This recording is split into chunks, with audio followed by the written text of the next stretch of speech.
Pani. Kau Apa NRM tiwang. Arbuda pamer ni yang.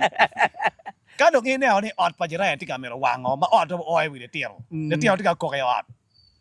Ti ne cha no ker ke no peke. Paring an para mo ria cha wa yai le tiel. Kadang NRM yo yai le tiel me ko your position. Do kind. But in actual sense, no mere obey again my wine alternative government per opposition. Look title no opposition anywhere. The level at which John Negitiruber Katele government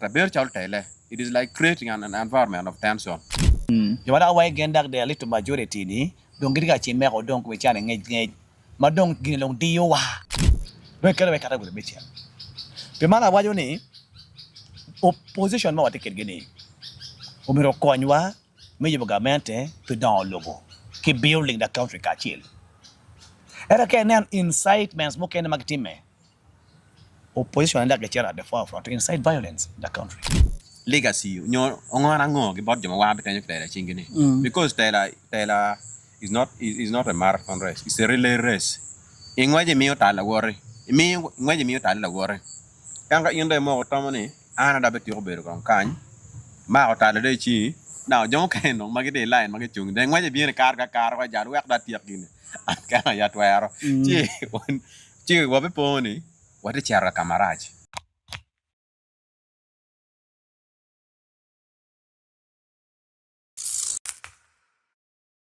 Foi matera da man podcast ini yang matini wabinya ko lok mapera teri studio anya palaring tiki omera kanet luba kene NTUki gulu NGO forum kanet mot jomatineno atami be TV Be amir fo dana wang kerma mer palaring wajagere host mamegwa nya kanet luba kene dio machar program associate de gulu NGO forum dio ta tijwatie nano wala joli subregion majorly area me wine kelmedor local governance ki lokme twer padano human rights afo matter kakara foi we jol MP machon amano me achwa county igulu district ila dit Simon wa raji we beti guma dit me moto yen mane tiga neno a podcast ni matin honorable foi matera da mot jumano tiga neno wa foi la dit palaring wari mapewa nenti ndaka poi lo ba mate poi bana la dit umera kanet lo ba kene wala ba yoriwa i program podcast the viewers ana poi actually matika mabo actually matipa yo duja poi watira korporo en wando wati pa yo kai lok me pu palari wa yo be ni dong ena me o parliament machon ke tung bora nero ni malo bir mir palo baye kakare lo ba we gabi lo parliament no ci do chwa la wa bin na ti kamokene iya yoma po yo bel wa ko duju po yo ma chwa pe mia abi lo parliament gini miet gara ko man dong be wa ko kan dak miet mira ti ro ko duju kakare apo yo wela foi matera da Simon amete mona chake bori ini beri parliament mi apara chel lok en ma watika lok ne ni matin lok me lok o kita ke yer kwede leader of opposition in parliament honorable Lumu Otemo man kombete ne ngewu e parliament mi apara rio dak dan makilone mono namara akachel gile war mo kene gitika wacho mier ge kel alaka ken man me yero ngat ma mier bet ma chalo leader of opposition gentiga wachini mi achel ki ye jomati independent bene go participate in year leader opposition then me ario again watching mono office per leader opposition petty accountable ge parliament kon gi no chene bene chene mano agi bot government meno tikin alaka mo ken makmero kelu ne pangi pengo yera ti mateka de dai office anu ne matame weng tiga agi bot ruling government ni alaka mior betie kirman me ye ngoma ini wajo machalo ngat matiki ngej man nong mer pekero gwile nguriba do ina mir chak lo keri la dir apoyo la pala ring apoyo ka chil ki the viewers eno matin pen chick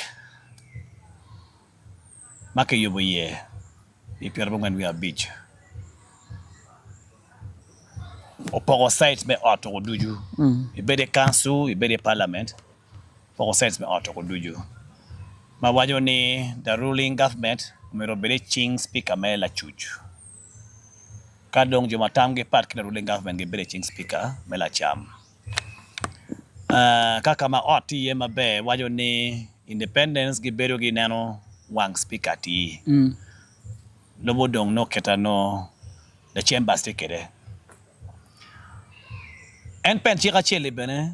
wajo ni for check and balance umero ke weri opposition or checking government Party matigi majority members of parliament in the house kakare eno miyo e karmano fudi NUP NUP no pia o yamo kamage mako ni pamer ba yamo mako kamage mako ni ono FDC to the majority opposition political party across board by the way from parliament where local government except maybe area mocha you kama UPC no take ground ya chao lera chio mio no pole leaders opposition wenge baki FDC because e only mandate para political party mechi manga omiro bere the leader opposition and donc tin o e comme NUP actually unity platform do wona be yela ko kilo ko maro ya arbo luone yili keje noni mono miro yili pia luone yili kidong doga no so national unity platform gain for 2 consecutive terms gain go be majority members in the house chomio kena parliament ma para chil mana chira noni honorable Senyonyi Joel ena oberu the leader of opposition and the abunyi dak bene kedwo abunyi dak anero kedwo and the honorable Senyonyi Joel and the leader of opposition amera belwa konge ni chik male kero ni loke kache luak you the concerned citizens go now ni gin in America team kin man chik loke pen chik me Uganda ni mapul ke logi peda mera pui wedale badalo ngi ni chik me kero gini weng as amended in 1995 bukene ke loko mapul ke logi so chik ni loke now kadong concern more dak tieni leader of opposition bo mero ke kinan yo ba loko ne chima nyu ke yera nyu ke timgo ti twerpa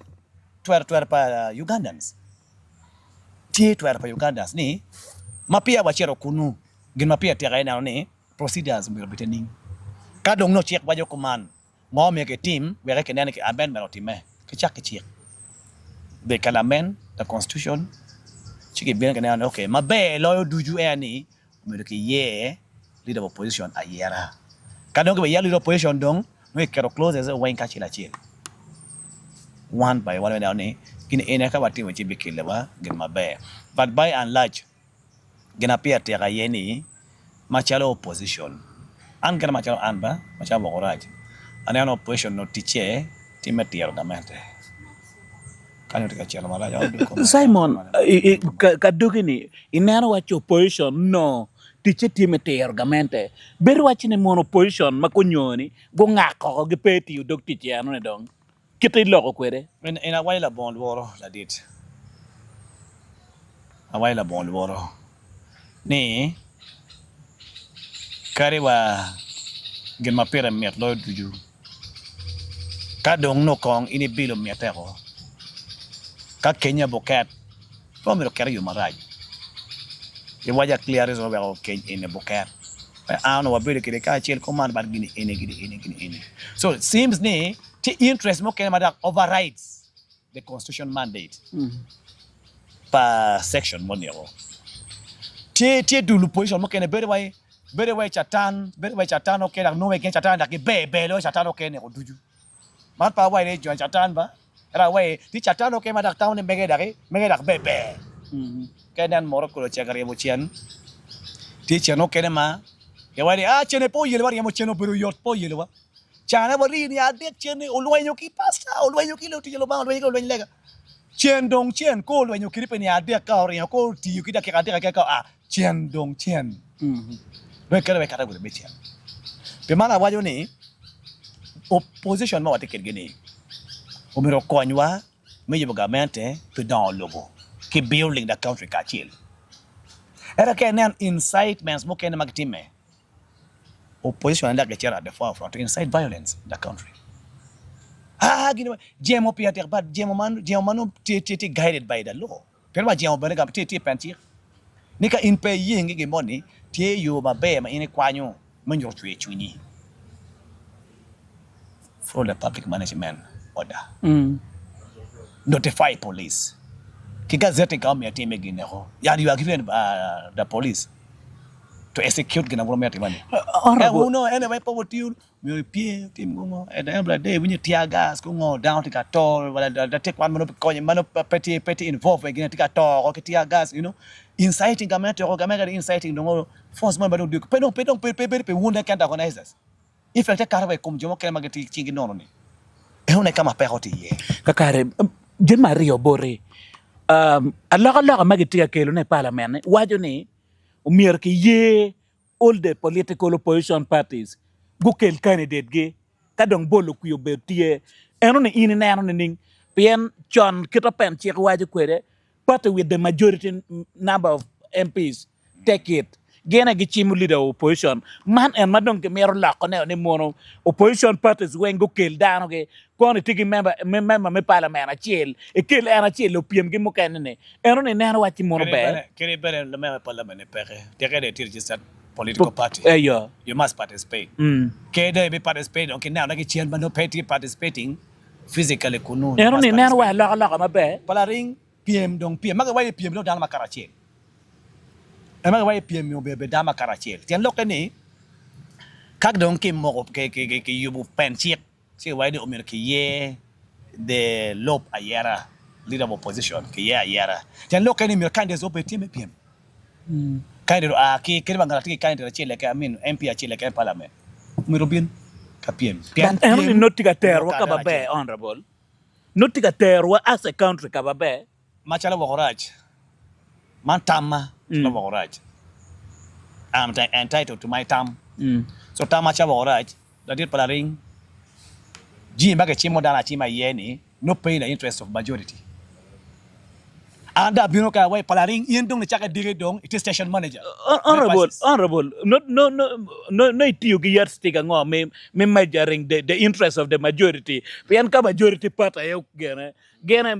party with the majority number of MPs eno chimo no dong majority the question here laring the question here is not about the political party the question here is about opposition.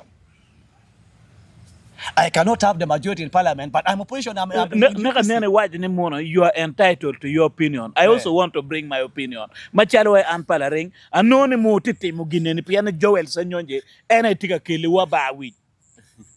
Pero pete Joel Sanyonje. Pero pe kuno. Pero tieni President Menup Ochimola did Joel Sanyonje or maybe a leader of opposition. Moti o malo ke penchi ero kumecha long tieni kemia lo ko penchi ko is not targeting an individual kemia no how can we accommodate all the opposition political parties how can we accommodate honorable pengo party mati loji daktiga par ngo mati me opposition lo wa opposition gen ne komge palaring interest pa ruling party pay kita tika nero kere jemine beru way da ko tika paro participation pa political parties mo kenene kun gen pere complaining by the way and I am saying interest pa NRM pay e kum lok melop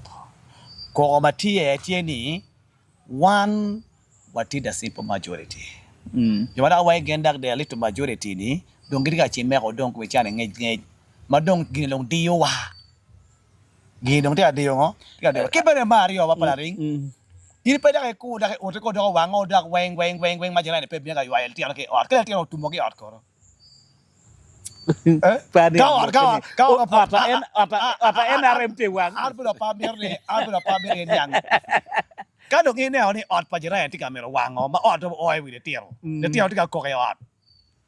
ti ne chano ke or ke do pe paring an para mo ria cha wa yo el tiano Kado NRM yo ay lati me konyo position. Do koindo. Kakare. Well, for him take in neruni in your honest opinion, honorable. In what you monopore ke independent at the day ni. me participating year leader of opposition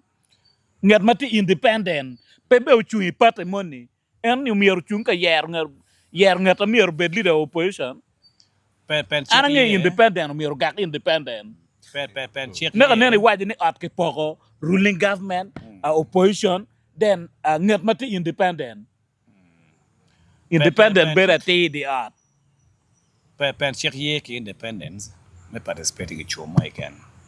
chikaro gere kuyo but karo ngine karo kuyo under your independency me karo kuyo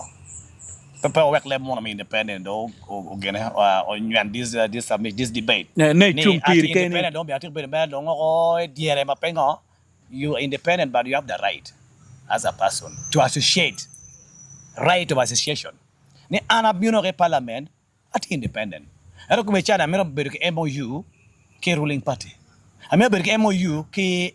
FDC amero bedo ke MOU mo cha luwa ngo PPF mana PFF honorable angini te balo na kaka ko ngore yela so you know me yeni abero I want to associate myself to a political party now ka dong e chimo dong ngap chana ka chima pala ring ni wan dong wa chimo kon in mighty independent dong ko be chana dong itike MOU dong ki FDC itiye ke MOU dong ki UPC itiye ke MOU dong ki JEMA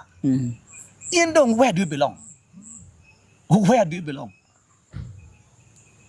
iti board ke in opposition exception of the few mano go be no to the ruling party but you can decide me chero kwene two position this is opposition agenda honorable ye kere ka chiel mono log me associating to a party foot ki introducing chochoke neni chono no pere neni chon kai NRM you are NRM kai te independent you are independent pangi kanet ka koni ye kweda log me associating nutie palaring it is in the constitution it is in the constitution and we okubecha wane watika meta ki the legacy okay watika meta kere I don't know to take you back to the history but tiwa chon chung gere bichung ikara chani actually ka we poni wa ki multi party system then when I know multi party system mi die wao Karamadong and Raymond Donald was in the movement system. Single party. Many army chung mere ana can you wanna beat you when you take political ideology achiel. But don't chung mere by ngare lawyer. Dana went under movement system. Ngeba bolu ku mecha referendum. No, let's go back to multipartyism. That was doctrine multi-party. Ma multi-party wa tin wa dire by the way. Ti jomo kema pia go nyang the meaning of multi-party. Bino we be vuki. Dana gabo ijba pengo ngeo ijbu ke dia oh. Wega neno jomo keneno no tie political party ero ka o ye winyo I president ba one way we yera Museveni president Museveni down to the yero tibe work flag pa party ka o MP MP bar ba kalele ko ka bi SF bar ba kalele ko ka o gima ero ka o ka choko party man ngol party that is not the multi party ma wati ka wachune ni o mi robeti multi party kire ka do in pala ring de tie ma go flako kire ka chona nyot yana because the party don't look at pala ring I look at the party but in pala ring and I fight for pala ring to go through kakara be dugu bor kanet proposal and maticher nyim parliament is it for the good of parliament for the good of Ugandans kechening kita ina no kwere year leader opposition independent we are participating agidong party kirek party matigi MP achiel leken we are be chal candidate ge we are ke yera pangi nenu ni machale wach mon ngat ma ak NGO na pararing machela yena for Mayor Simon o de ker dare programme na ye ki imbe na me ye me hosting one maybe on for this show any machela me arwa ni ka na Uganda one wati parliament ma wati yugi gen my wide commonwealth practice practices were when agi kom jomo loy wakarcha loj pa british non kay na pen chik ma wana dikere pol pen chik ma africa wen ubiono cha otich inge jamai wine the 1789 French Revolution karma philosopher Magellone Montesquieu kadege chik ma no na no kirma tela no dikere lo Britain ko bera comparing kere France so ber ka wai ni ka cheno lobo France cha war eni kien ma lobo UK gi dor ker ni uno war wa charo kama bo now kai neno African countries gi neno choj pa Montesquieu chi wai now gian manyeru ka ke ni gian mabe let us also adopt it now Western countries mo kum ken cha wai no choj pa nyer wat do lo wa mi gi do ko man ka che dong kerbe de Britain otero nyoko waneno charo lodge pa Britain ni no rwate now eno wa kumbete ka neno constitution yo pen chik me Uganda mo ka liba chel ki mi abongwan ke pia abongwan ba bichi ni watika tich ki gian magi wai ni chik mo age i dun magor lo be wang lo British otero gi magi wai in the Commonwealth practices and look at the gian mo kan mo betemo ne must be in line with no practices matikuja eno wero in the UK system anyway ni miar ge bet ge gen magi wai ni alternative government nyo position kera wan no kere but in actual sense no miar bet ge gen magi wai ni alternative government per position lok title no position eno wero the level at which joining gi tigo ber ka tele government ber chal tele it is like creating an environment of tension government be ku ya wai ni wana what they come now John can why no one wa miar mai kom gi duru so creating environment of noy and we come ro de na ka wati kamati yene ento kina ma mega ena machel ene Uganda did loy one wing mo miar ka wa be chiaro jono mo kan mo betingo pilo Uganda miar wa ngeni anyimpa Uganda did loy anyimpa megwa now and practices mo kan mo be katekere miar wa tam na ni after 20 years ka che wana pe wa betanyo legacy nyo ongora ngo gi bod jama wa betanyo tela chingini because tela is not a marathon race it's a relay race ingwaje miyo tala wore ingwaje miyo tala wore kanga yende mo tamani ana da beti obero kan kan ma o tala de chi now jomo ken no magi de line magi chung de ngwaje bi ne kar wa jar wek da tiek gini at ka ya twero chi wa be poni wa de chara kamaraj so kina na tamo charo long ma leader of opposition ni no mira wa yeyo obet kerno de kerne on condition ni in the Commonwealth practice any kerni part ma pe loji part ma matigi majority opposition any poll kare no ngiyo ko ar parliament loyo eno we ka me campaign we poll down yero igi bori campaign na maron by the way inge ti nge ni keringa no por ku no te down na yes pay position mo can and work at ye including what we are pony and president and muchung 2021 chare share go president Museveni pa Jones account chumbergi ala ma guru dano because la chuma area no tera wa na gana tie dongi bol kuiga guru ke kan jon onyo kuiwa gi president ga guru now nyere no ber chok na mu chok ikichu so jo enemo na ni tando de ko tiga rating in terms of rating jo maneno gino chok lo we tedero madina mario eno lo chok nu in the whole country in terms of population because pam yara neno bere parliament kan the fact that geno ngi donglo members of parliament lo gi council kachel ki district level geno ngi donglo wa supporters gi donglo dina mario in NRM in the whole country so mi yar gi mi ngi dong that benefit ange jomo kene me igi keje wa now one non kombe dong join ngi we wa gi por mo matriano to yano because jomo kene be ma nyuto tiga we get be no dong mi yar guti mate yano mi yar gi ti mate mi yar gi mi because what region mai wa in the principle of separation of power mi yar ngi ka kama ka tale gi riye ka tale gi ka kwena ti chu wan in pa beti yo ti chu bi cha ka kan ji ka kama command they need to define their roles mabe where pege bet ka tirber ka la district kan ko kanet opposition mono tika mi aba with government e tika ti dogo ko rege na kanen sai mono wachine mono